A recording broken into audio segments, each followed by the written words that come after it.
The Supreme Court's reaffirmation of Governor Abdullahi Sule of Nasarawa State has triggered jubilation and protests among residents in Lafia, the state capital. Correspondent Abubakar Abdullahi reports that the streets of Lafia and various parts of the state were filled with mixed reactions over the outcome of the Supreme Court's decision on the Nasarawa State gubernatorial election. The battle for the #1 seat in Nasarawa State is finally over as the Supreme Court affirms the victory of Governor Abdullahi Sule as substantive winner of the election. The PDP candidate, Umbugadu, has filed a petition challenging the decision of INEC. Reacting to the development, residents of the state, eager for the outcome, expressed their joy, believing that the judgment will encourage and empower the current administration to serve the state better. The judgment of today at the Supreme Court is enough for every citizen in Nasarawa State to come back to Sule. Because it has been affirmed by the Supreme Court that he is the sensitive executive governor of Nasarawa State. So I'm calling on opposition in the state and everywhere they are in the country to please put their sword back into their shares. I am calling on opposition people to come and join her with His Excellency and move Nasarawa forward. That's my kind advice. Magaji Mijinyawa, a Kannywood actor and special assistant on culture and tourism to Nasarawa State Governor, described the Supreme Court victory as a triumph for the entire state. He urged the opposition to have faith and accept the Supreme Court's judgment. The opposition should take it as a game. There must be a victor and there must be a vanquish.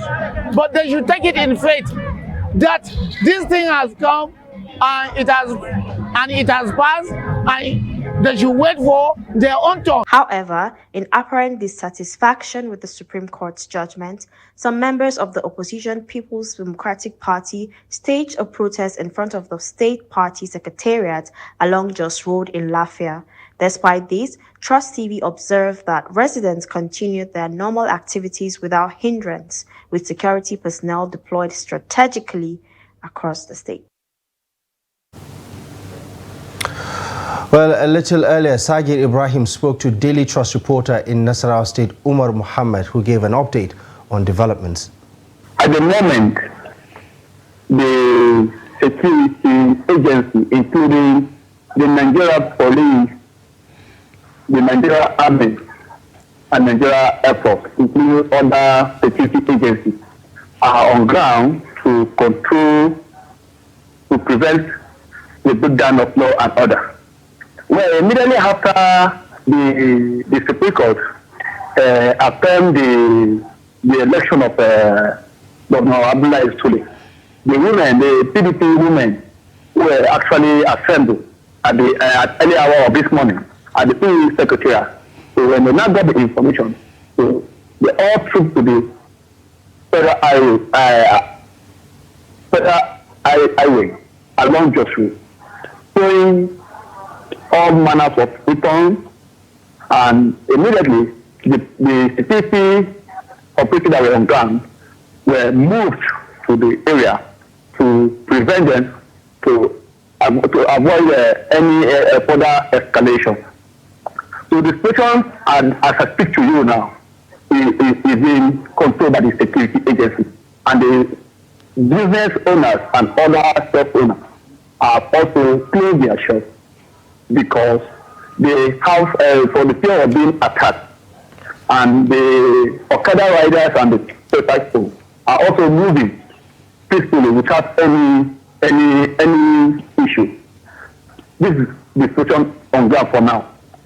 Okay, Omar, thank you very much for that response. However, I would like to know whether there's been any sort of a disruption in terms of maybe a breakdown of disagreements or fights as a result. And also, has there been any statements from any of the parties, be it from the PDP side or the APC side, following the Supreme Court verdict? What do we know so far, politically speaking? For now, there's no any statement neither from the PDP nor the APC, and the National State Police Command is here to issue out any statement. Though when I met the Commissioner of Police, Mr. Eshu Madada, he said I should hold them as soon as they conclude their arraignment. They will bring the press to know the numbers of people being arrested in connection to the protest. That was Daily Trust reporter in Nasarawa, Umar Mohammed, speaking to Sagir Ibrahim a little earlier on developments in the state following the verdict of the Supreme Court that upheld the election victory of Governor Sule Abdullahi. Still talking politics. As political tensions simmer in Benue, residents have called on Governor Hyacinth Alia and political stakeholders not to heat up the polity. A cold war has been brewing following the appointment of principal officers of the State Assembly and members of the State Executive Council. From Makodi, Jimmy Azande reports. It is not unusual for political tensions to arise within a party in government, as battles for limited positions can become quite intense. Some of the residents, while speaking to Trust TV, called on APC stakeholders to discontinue the culture of bad politics, which has not helped the state over the years. Focal point would have been what we do collectively, that will bring development to our society. So I feel that rather than bringing crisis on the basis of they have not given me my share, which is very personal, that's is inimical to the issues that we think that can bring development. The social contract, that thing that promised Benue people, that is what the Benue people are looking at. They are not interested in all these other APC crises or sharing power or appointment and all of that. It's not. What we are interested in is what are those developmental tracks, what are those policies and programs that will benefit the state, that will leave the state, so that we know that this is a clear departure from what PDP was doing that was not right. But it's not time to discussing politics, party chairman, party this suspended. I think that is not the problem for now. All the residents say both the governor and the stakeholders of the party should find a common ground where consensus should be people-based and not on personal agenda. There is no need for crisis. There's no need for crisis, but politicians should also learn to be diplomatic in their approaches to the governor in whatever decision he's taking. But the governor too needs to, be able to balance between political activities or building political party, the interest of political party and that of governance. These two must be taken care of. Recently, the APC in the state issued a public statement calling for peace. Anonymously, all party officials first passed a vote of confidence on His Excellency the Governor. We have total confidence in his ability to fine-tune the fortunes of the state when we have found ourselves as a people. So we are happy and we'll give him every necessary support for him to succeed in this very task and assignment. Secondly, we want to say and put it on record that all suspensions taken that far are hereby nullified. In spite of that public statement by the party, the residents are worried about certain utterances by political stakeholders which can destabilize the polity. Jimmy Azande, Trust TV News, Makodi. In other news, a 32-year-old herder has been killed in yet another targeted attack in Makada community of Bokos local government area of Plateau State. The incident, according to the leadership of Fulani coalition groups, occurred in the evening of Thursday. There's been reports of targeted killings in villages of Bokos since the Christmas Eve attacks that claimed more than 100 lives in villages of Bokos and Barikiladi local government areas. On Wednesday, one herder was killed and two others escaped when hoodlums attacked a Toyota car in Batura community of Butura district of Bokos local government area. The chairman of Gang Allah Fulani Development Association of Nigeria, Garba Abdullahi, who confirmed the latest incident, says the deceased was alongside other herders who were grazing when some gunmen stormed the area. Now, the spokesperson of Operation Safe Haven, Captain Oya James, is yet to respond to inquiry about the recent development.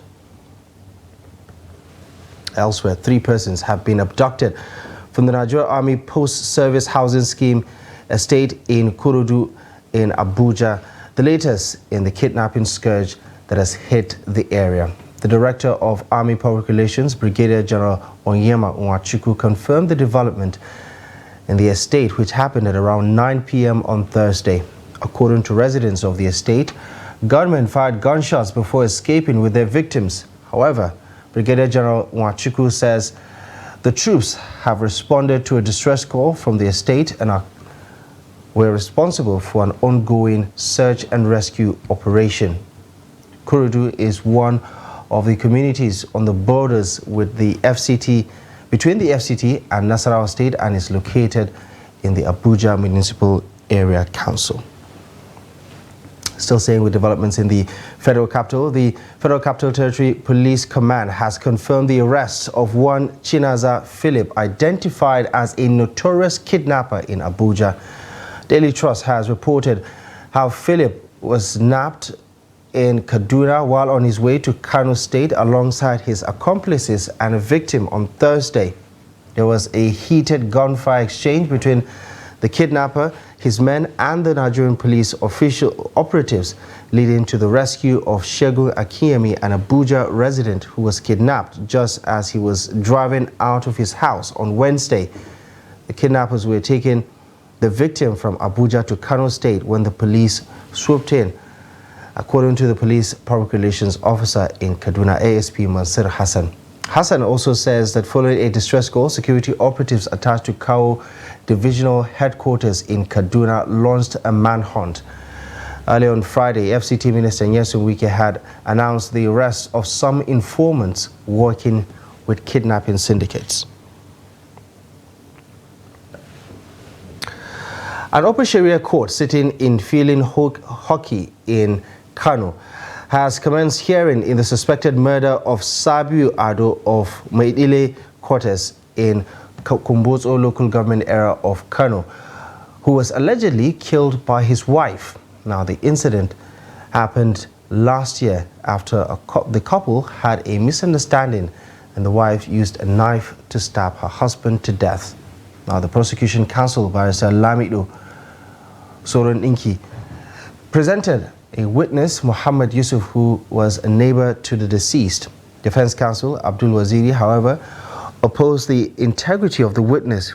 Now, the prosecution counsel applied for another date to present further affidavit to the defense counsel's motion. The presiding judge, Abdullahi Haliru, ordered the housewife to be remanded in a correctional facility while adjourning the case to February 14, 2024 for continuation of the hearing. Staying with developments in the courts, former CBN Governor Godwin Emefiele has pleaded not guilty to a 20-count charge, amended charge by the EFCC, including alleged criminal breach of trust, forgery, conspiracy to commit forgery, procurement fraud, and conspiracy to commit felony.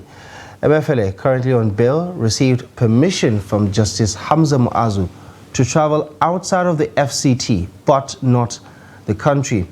The prosecution, represented by Rotimi Oyedepo, did not object to the continued bail. The trial judge, Justice Muazu, granted bail and adjourned the case to February 12 and 13 for the continuation of the trial. You're watching Trust News Update. Still to come. No more third-party registration for national identification number. More details on this and many other stories up ahead after the break. Join us for the 21st Daily Trust Dialogue and presentation of the 2023 African of the Year. This year's theme, Tinubu's Economic Reforms, Gainers and Losers, will be chaired by Dr. Shamsuddin Usman, former Minister of National Planning. Guest speakers, Wale Edun, Minister of Finance and Coordinating Minister of the Economy, Dr. Victoria Akai, Immediate Past Director General, Abuja Chamber of Commerce and Industry, Comrade Joe Ajero, President, Nigeria Labour Congress. This event takes place at NAF Conference Center and Suites, Kado Expressway, Abuja on Thursday, 25th of January 2024, 10 a.m. Attendance is free and you can watch the live broadcast on Star Times Channel 164 or Nicomsat free to air. For sponsorship, branding, and participation, please contact 081-5176-4600 or 080-3392-8902. Don't miss this insightful dialogue shaping the economic landscape in Nigeria.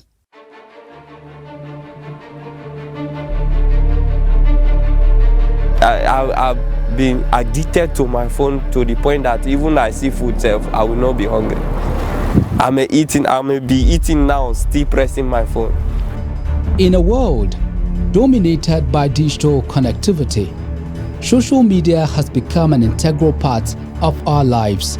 Incidentally, addiction process in the brain is the same, either with substance use, either with betting, either with whatever, either with sex addiction. It's the same process of the brain, because the brain is there.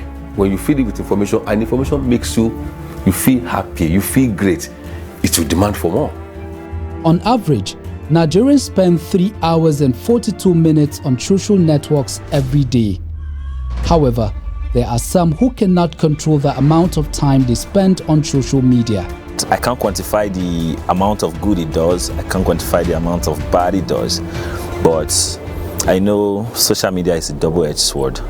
As we navigate the endless possibilities of digital landscape, understanding the impact of social media on humanity is crucial.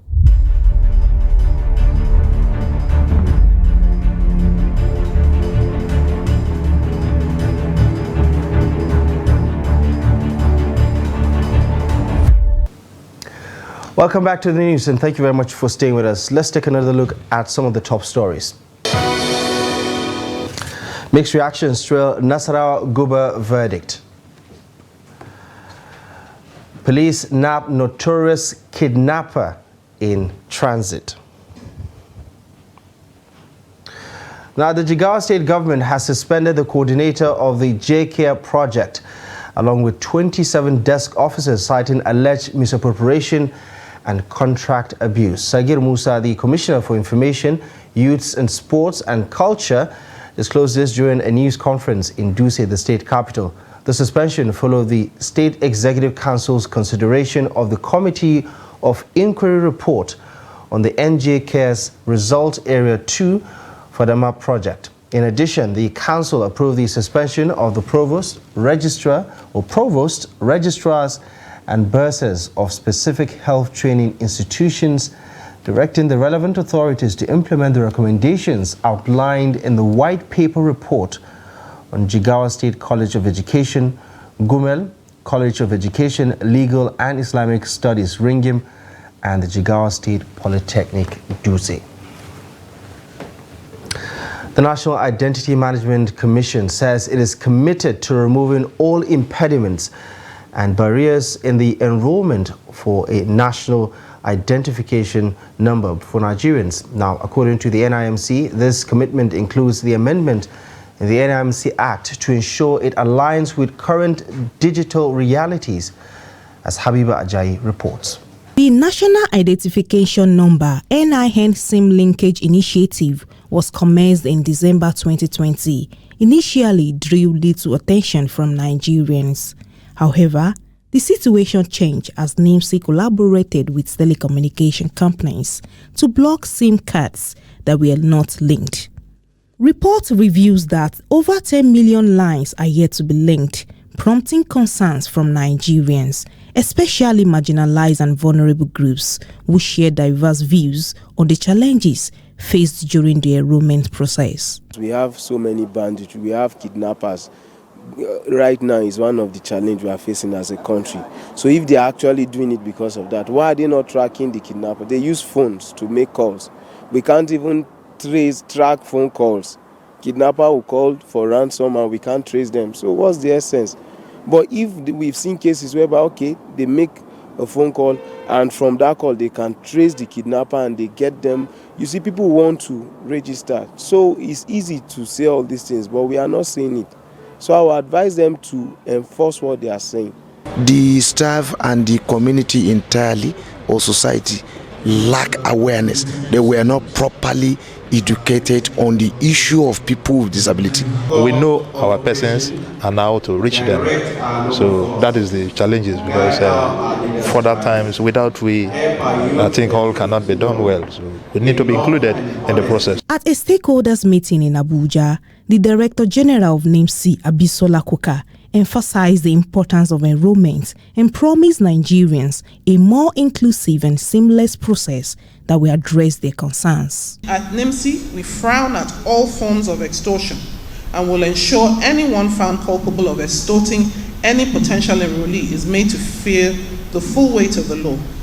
Since my assumption of office as the DG of NIMC, I have led several sting operations to enrollment and regional coordination centers across the country, where some of those found extorting enrollees were handed over to law enforcement immediately for prosecution. The Commission is, however, calling for collaboration and support to build a robust, sustainable, economical and progressive Nigeria for all through a reliable digital identity management system. Habibat Ajayi, Trust TV News, Abuja. Back to Jigawa State, where Governor Umar Namadi has launched the second phase of the NG Cares program, distributing farm inputs to 2,000 irrigation farmers in the state. Now, this initiative is part of Fadama Result Area 2 under the COVID-19 Action Recovery and Economic Stimulus Program, which was aimed at enhancing agricultural productivity. The distributed items include rice, maize, millet, and sorghum seeds, as well as livestock for breeding. Saifullah Umar, the chairman of Jigawa State NG Cares, highlighted the meticulous beneficiary selection process for equitable distribution, emphasizing that the program's goal is to empower local farmers and stimulate economic recovery. Governor Namadi is optimistic about the program significantly boosting agricultural output and addressing food security challenges in the state. Our committee was constituted by His Excellency the Executive Governor of Jigawa State, Malam Umar Namadi FCA, to develop equitable, transparent and accessible process of beneficiary targeting, selection and implementation monitoring. In line with the mandate of the committee and our desire to ensure the mandate given by His Excellency was implemented to the latest, we adopted open and transparent process through rigorous and scientific selection of community and beneficiaries to ensure that the right beneficiaries in line with the designs of the NGKs are achieved. This implementation phase will reach a total of 1,550 beneficiaries across 9 enterprises, including rice production, maize production, millet production, sorghum production, and they all chicks under agricultural import DLI 1 2.1. Additionally, 890 beneficiaries will benefit under agricultural asset DLI 2.3, including 1,060 beneficiaries provided with 200 grinding machines, 360 water pumps, 390 goats, and 110 sheep as assets.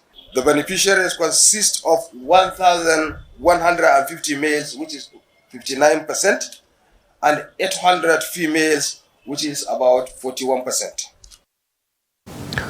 Now to international development. Japan is celebrating after becoming the 5th country to land a spacecraft on the moon. It has successfully tested experimental technology to attempt a high-precision landing, which Tokyo says is unprecedented.